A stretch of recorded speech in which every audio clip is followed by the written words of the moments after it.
نخي، بليلة أو نخج، كل هالمسميات حق الحمص المسلوق. في البداية راح ناخذ كيلو من الحمص الأبيض بننقعه ليلة كاملة، وعقب ما ننقعه ليلة كاملة راح نغير موية بعد مرتين لمدة ساعتين. نسخن الماي في الجدر وبنضيف البيكنج باودر وبنضيف الحمص اللي نقعناه، نسلقه لما تبتدي الرغوة تتكون عندنا، وراح نتخلص من هذه الرغوة كلها وبعدين بنطبخه لمدة نص ساعة.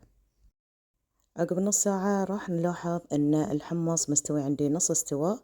في ذي المرحلة راح نضيف الملح وبنضيف الفلفل الأحمر الكرزي، وبنطبخه تقريبا من 25 دقيقة إلى نص ساعة حسب الاستواء اللي انتو تبونه. وهذه عندنا حبات الحمص مستوية، وهذه الشكل النهائي حق البليلة أو النخي. جربوا عليكم بألف عافية.